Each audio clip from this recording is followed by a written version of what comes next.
Have you ever woken up and felt like the entire world was against you? The phone buzzes, unread emails. A co-worker's text makes your stomach tighten. And then, out of nowhere, an old memory rushes in. The failure you can't forget, the rejection that still stings, the words you wish you had never said. Suddenly your mind is out of control. It's like being in a car where you're no longer holding the wheel.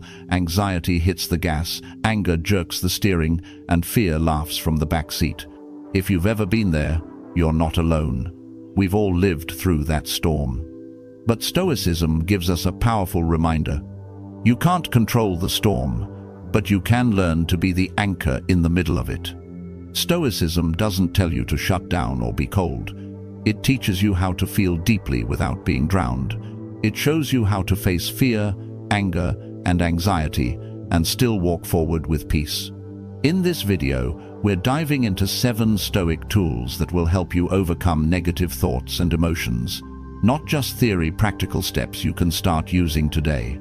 And if you stick with me until the end, you'll see why Stoicism isn't some dusty philosophy from the past. It's a living art of survival in our chaotic modern world. So if clarity, strength, and peace are what you're after, make sure you hit subscribe. This is where your journey begins. Lesson 1. Your mind is the source of happiness. Picture this. You're sitting alone in a quiet room. No one is texting you. No one is demanding your attention. Everything outside is calm. But inside, your mind begins writing its own story, unfinished work. Someone talking behind your back, the fear that tomorrow might collapse. And within minutes, your body feels exhausted, weighed down by a storm that never even happened. Marcus Aurelius once wrote, "Very little is needed to make a happy life. It is all within yourself, in your way of thinking." What he meant is profound. Happiness isn't hiding in the car you drive, the number in your bank account, or the compliments you collect from others.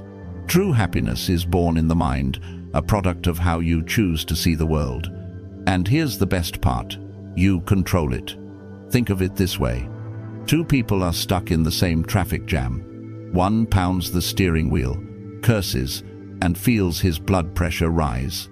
The other leans back, takes a breath, and uses the moment to catch up on a favorite podcast.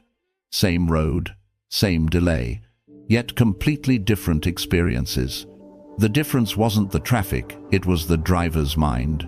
In today's social media age, our minds are constantly pressing the wrong keys on the emotional piano. We scroll and feel envy when we see someone's vacation photos. We feel disappointment when our posts don't get enough likes. We feel anxiety when a friend gets promoted and we don't.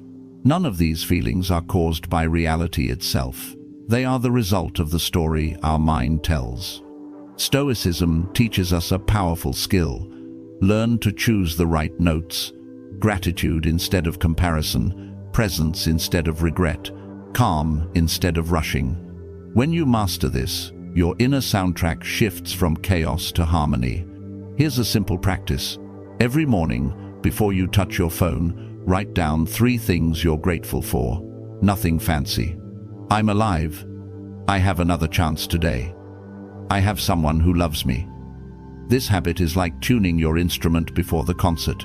It sets the tone for the entire day. Because when you remember that happiness begins in the mind, you stop chasing it in the outside world, and you start creating it within. Lesson 2. Learning to steer your mind. Epictetus once said, "It's not the things themselves that disturb us, but the way we think about them." Think back to the last time someone insulted you. Maybe they questioned your ability, mocked your appearance, or dismissed your effort. The words stung. You felt the anger rising, the sadness setting in, and perhaps you replayed that moment in your head for days. But pause for a second. What were those words really? Just sounds, vibrations in the air. They had no meaning until your mind gave them one. It wasn't the insult itself that hurt, it was your interpretation of it. This is where the Stoics invite us to reclaim control.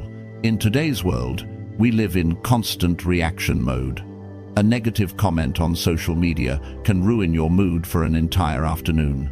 An offhand remark in a meeting can spiral into self-doubt. We hand over our peace the moment we let someone else's words write the script of our emotions. The Stoic response is simple yet radical. Pause. Before reacting, ask yourself 3 questions. 1. Does this really matter? 2. Is it within my control? 3. If I stay silent, what do I actually lose? Most of the time, the answers are clear. It doesn't matter. It's not in my control. And silence costs me nothing. Seneca warned us. Anger often does more damage than the injury that provoked it. Think of your mind as a wild horse. Left unchecked, it bolts in every direction toward insults, injustices, and irritations. You end up being dragged wherever it runs. But if you learn to hold the reins, to slow the horse, you can guide it where you want to go. That's the difference between living as a prisoner of reaction or as a master of response. Here's a practical exercise. The next time you feel anger rising, do nothing for 5 seconds. Take a deep breath. Ask yourself, what happens if I don't respond with anger? That tiny pause is more powerful than you think. It creates a gap between stimulus and response, and in that gap lies your freedom. Because steering the mind doesn't mean eliminating emotion. It means refusing to let emotion drive the car. Lesson 3. Stop letting your imagination spiral. How many times have you suffered over something that never actually happened? You get a text. We need to talk. Instantly, your mind starts running wild. Did I mess up? Are they angry with me? Am I about to be fired, abandoned, or humiliated? Your chest tightens, your pulse races, your mood crashes. Hours later, the conversation turns out to be nothing, maybe good news, maybe something neutral. The suffering was entirely self-inflicted. Seneca nailed this truth 2,000 years ago. We suffer more often in imagination than in reality. And isn't that what anxiety really is? A movie our mind directs and plays on repeat. The problem is, our mind tends to make horror films, not comedies. We imagine the worst-case scenario, the dramatic collapse, the betrayal, the disaster. Our brain is brilliant at storytelling. It just happens to be terrible at picking uplifting genres. Think about the last time you felt nervous before a presentation. You probably imagined stumbling over your words, forgetting your slides, or being laughed at. Yet when you finally spoke, none of those disasters occurred. Or perhaps you got an email with no context and instantly assumed it meant rejection, only to find out later it was good news. Over and over, our imagination convinces us to suffer twice, once before reality, and once again if reality ever does turn bad. The Stoic solution isn't to kill your imagination, it's to train it. If your mind can invent nightmares, it can also create hope. If it can picture failure, it can picture success. Instead of being a victim of mental movies, you can become the director. Here's the exercise. The next time fear shows up, whisper to yourself, "This is only a story. It hasn't happened yet." Then deliberately picture a positive outcome. Imagine the meeting going well. Imagine the conversation ending in laughter. Imagine yourself walking out stronger, not broken.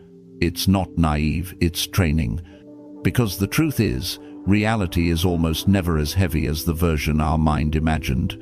And if life is already difficult, why add a second layer of suffering on top of it? As Epictetus reminded us, men are disturbed not by things, but by the views they take of them.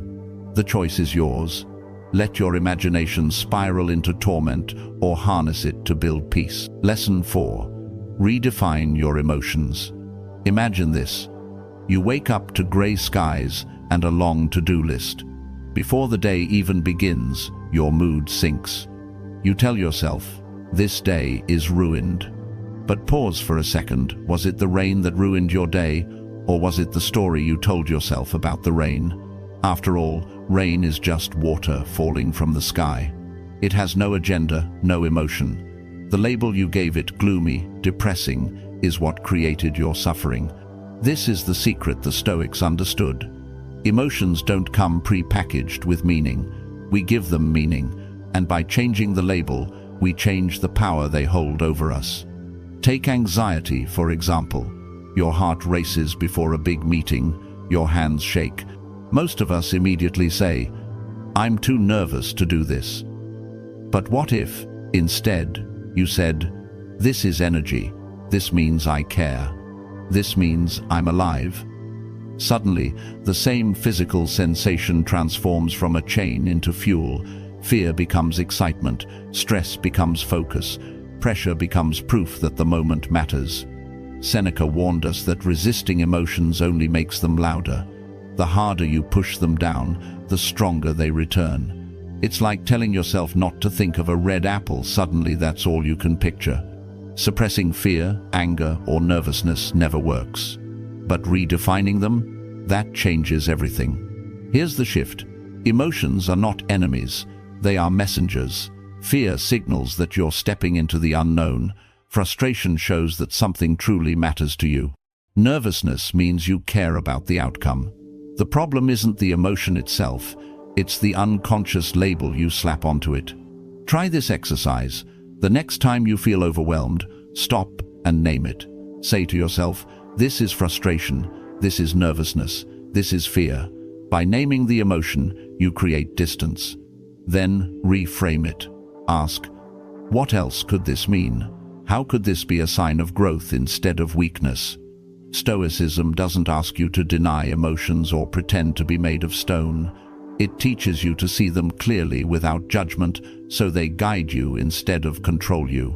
Because you can't stop the waves, but you can learn to surf.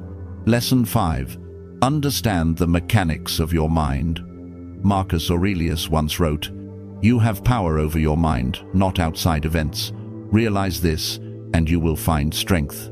Strange, isn't it? The one thing we truly have influence over, our own mind, is often the thing we understand the least. We know how to work a smartphone better than we know how to work our thoughts. And because we don't understand the machinery of the mind, we get pulled into endless loops of worry, anger, and regret without even realizing it. Think of your mind as a garden. Leave it unattended, and weeds, negative thoughts, fears, and self-doubt will quickly spread. But if you cultivate it with care, planting seeds of gratitude, discipline, and resilience, it flourishes. The key is realizing that you don't just have thoughts, you also have the ability to direct them. Here's the paradox. The harder you try to push away a thought, the stronger it becomes. Tell yourself, "Don't think about failure," and suddenly failure is the only image in your head. The Stoics knew this long before psychology gave it a name. Epictetus reminded us, people are disturbed not by things, but by the views they take of them. So instead of resisting your thoughts, you must examine them. Ask, what is this emotion trying to tell me? Fear might be urging you to prepare better. Anxiety might be telling you to slow down. Frustration might be pointing towards something you truly value. In this way, emotions stop being roadblocks and start becoming feedback information you can use to grow. Think of your mind like a high-performance car. It's powerful and fast, capable of incredible things, but without a driver, it veers off course, burns fuel, and eventually crashes. Awareness is the steering wheel. Without it, your thoughts spiral into catastrophe. With it, you guide them with clarity. Try this exercise. The next time a negative thought takes over, pause and ask yourself 3 questions. 1. Where did this thought come from? 2. Is it as big as it feels right now? 3. Is it worth trading my peace for? In that pause, clarity is born. You begin to see that your thoughts are not you, they are passing weather patterns in the sky of your mind. And you are the sky, vast, calm, and untouched by the clouds. When you stop fighting your mind and start understanding it, you transform it from your biggest obstacle into your greatest ally. Lesson 6. Detaching from your thoughts. Here's a truth that can feel almost shocking the first time you realize it. You are not your thoughts. Anxiety, anger, sadness, these are not proof that something is wrong with you. They are simply the natural output of an untrained mind. Thoughts appear, emotions follow, and we often mistake them for who we are. But the Stoics remind us, you are not the storm, you are the witness. Think of it like this. When you stand too close to a painting, all you see are the messy brushstrokes. Step back, and suddenly the full picture comes into focus. The same is true with your mind. When you're caught in the middle of anger or fear, it feels overwhelming. But when you step back and observe, you realize, this is just a thought. This is just a wave passing through. Marcus Aurelius advised himself to ask, will this matter a week from now, a month, a year? Most of the time, the answer is no. And with that perspective, the intensity fades. One of the most practical tools here is labeling. Instead of drowning in a feeling, name it. Say, this is anxiety, or this is frustration. Science now confirms what the Stoics intuited. Labeling an emotion reduces its power. What was overwhelming becomes something you can hold in your hand and examine. Another method is mindfulness. When a strong thought arises, don't fight it. Breathe in, breathe out. Bring your attention to the present moment, the sensation of your breath, the weight of your body, the sound around you. The thought doesn't vanish, but it loses its grip. You realize you can coexist with it without obeying it. Imagine standing by a river. Thoughts are the water rushing past. You don't have to dive in, get swept away, and fight for air. You can stand on the bank, watching the current flow. Some thoughts are heavy logs, others are light leaves, but all of them pass. And you remain grounded. This is the art of detachment. Life won't stop throwing storms at you, but when you master the skill of stepping back, you become the anchor. You may still feel the winds, but you no longer get carried away by them. So affirm this truth. I am not my thoughts. I am the witness of my thoughts. And in that awareness, you discover a freedom no one can take away. Lesson 7. Daily training for the mind. Here's the final and perhaps most important truth. Mental mastery is not a one-time victory. It's a daily practice. Think of physical fitness. You don't go to the gym once, lift weights for an hour, and expect to stay strong forever. Muscles grow through repetition, discipline, and consistency. The mind is no different. If you want resilience, clarity, and calm, you must train every day. The Stoics never promised that fear, anger, or anxiety would disappear completely. They knew these emotions are part of being human. What they promised instead was this: with training, these emotions will no longer control you. You'll still feel them, but they will no longer dictate your choices. Epictetus put it simply, no great thing is created suddenly. Imagine someone holding a beach ball underwater. They can keep it down for a while, but the moment they let go, it shoots back up with even more force. That's what happens when you try to suppress emotions without training your mind. They resurface stronger. The Stoic approach isn't suppression, it's preparation. So how do you prepare? Through small, daily habits. One powerful exercise is premeditatio malorum, the premeditation of adversity.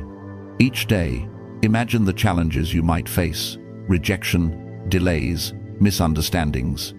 Then remind yourself, even if these happen, I can endure them, I can learn from them, I can recover. By rehearsing difficulty in advance, fear loses its bite. Another habit is evening reflection. Before bed, write down the moments when you felt angry, anxious, or afraid. Ask yourself, what triggered this? Could I have chosen differently? Over time, patterns emerge, and you become less reactive, more deliberate. The point isn't perfection. You will never reach a place where nothing bothers you. The point is progress. One calm decision at a time, one thoughtful pause at a time, one honest journal entry at a time. Slowly, your mind shifts. What once felt like chaos becomes manageable. What once ruled you becomes your servant. The truth is, there is no finish line. But with each day of training, you become freer, lighter, and stronger. Not because life is easier, but because you are steadier. And that's the essence of Stoicism, not to escape the storm, but to walk through it with unshakable calm, built one disciplined day at a time. Conclusion. We've just walked through 7 Stoic tools to overcome negative emotions. Remember, the goal is not to become a cold, unfeeling machine. The true goal is inner freedom, living in a way where insults, anxiety, and fear no longer control you. Marcus Aurelius once wrote in Meditations, "Your power lies in your ability not to react. Your mind becomes untouchable if you choose it to be." So let me ask you, which of these 7 tools will you begin practicing today? Drop a short commitment in the comments, something as simple as "I choose calm" or "I will practice gratitude." That single line could be the first step in building your Stoic habit. And if this message resonated with you, give the video a like, share it with someone who needs it, and hit subscribe to join me here at the Stoic Habit, a place where we train discipline, peace, and inner strength together. Remember, the power to change your life begins with your next thought. Use it wisely.